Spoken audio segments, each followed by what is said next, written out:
Drevo have grown into one of the bigger budget brands in the mechanical keyboard market, and a big part of that was them releasing their Calibur keyboard like 2 years ago, which kind of opened up budget mechs to more exotic layouts rather than cycling full-sized and 10 keyless boards.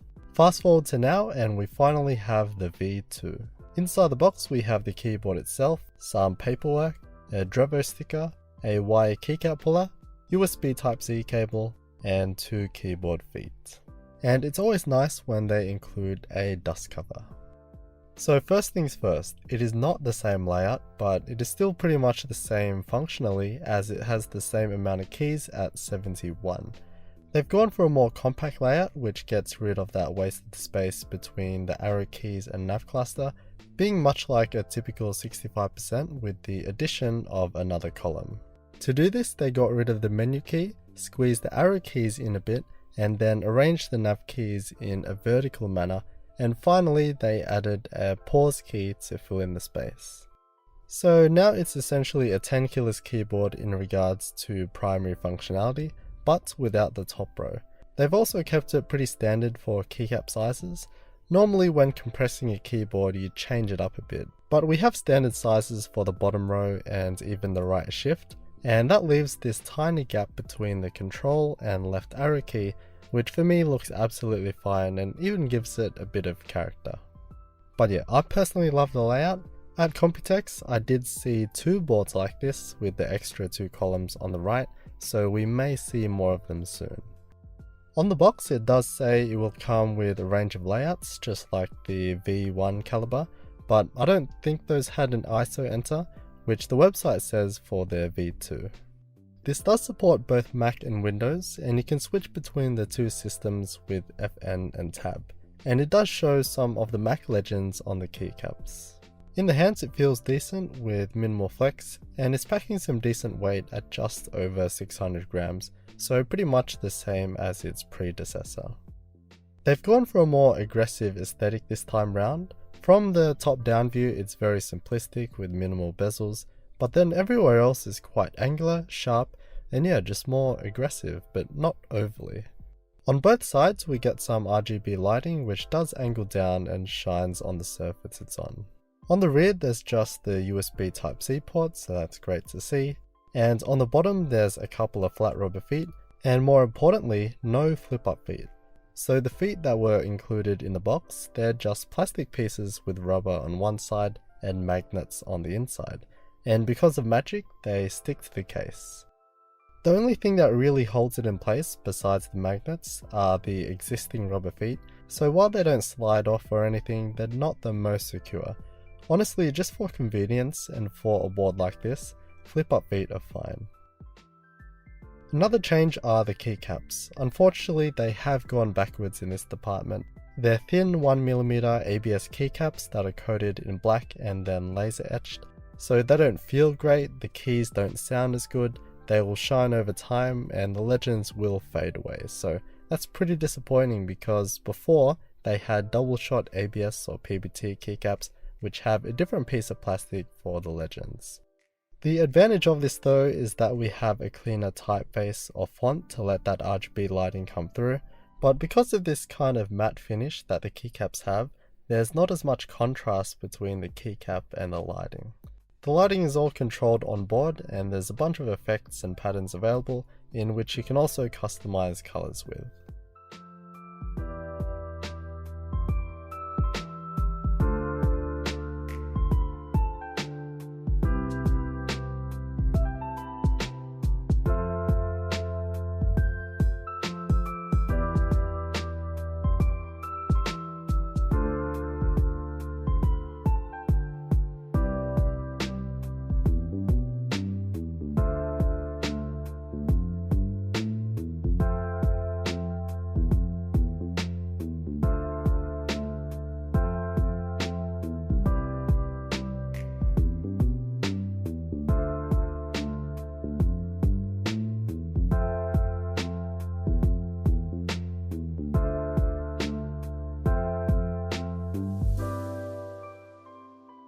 Underneath the keycaps we have our Temu key switches, so just Cherry MX clones.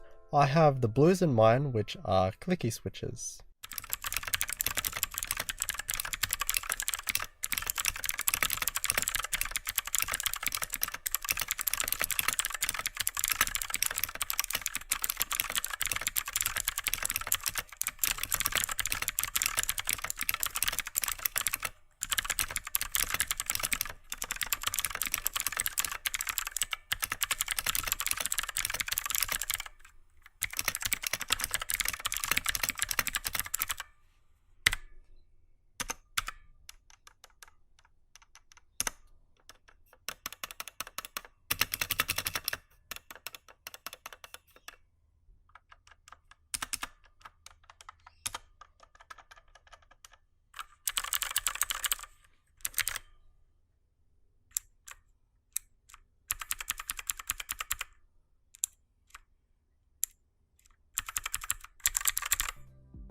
There's some rattle with the stabilized keys, which is pretty normal for budget mechs, even though I can see some lube in there.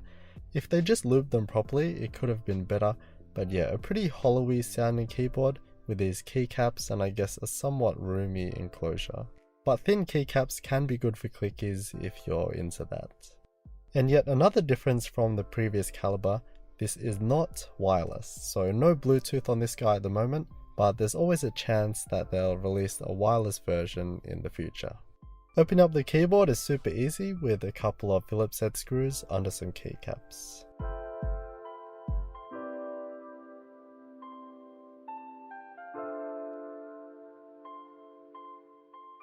Here's the plastic enclosure. Not much here, but it's pretty sturdy because of its angular design, and it does have a bit of ribbing on the bottom surface. The standoffs are just tapped plastic, and we also have the translucent plastic on the inside. We have a pretty thin steel plate which gives the keyboard most of its weight and rigidity, and the PCB looks clean with nice solder joints. We have SMD RGB LEDs just like with most other RGB keyboards, and here's our little side RGB LEDs for that side glow. Right, so overall it's a mixed bag. This is also taking into consideration that this is the V2 of the Calibur, so usually it should be better. So what I think is better is the layout. It's one column shorter than the V1 while still keeping the same amount of keys, making it more space efficient. And I just like the look of this layout as an extended 65%, making it a 70% I guess, which makes it look cool because it's not so common. It now natively supports both Windows and Mac. The side glow, while maybe a bit aggressive, is still a plus in my opinion, and the USB Type-C connectivity is a nice upgrade. But then there's no wireless, which of course isn't a necessity, and they may have a wireless version in the future. The keycaps are now laser etched ABS instead of double shot, so they took a backward step there because that also impacts on how the keyboard feels when typing, being just cheaper feeling and hollowy. I'm on the fence about the feet. They look nicer than flip up, but they're not as convenient and can get lost.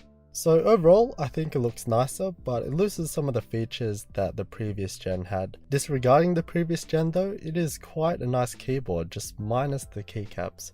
Awesome layout, customizable RGB backlighting, USB Type-C, side glow, but really it's that compact layout that makes it. Oh and yeah, it's $50 for all of that, which is the best part.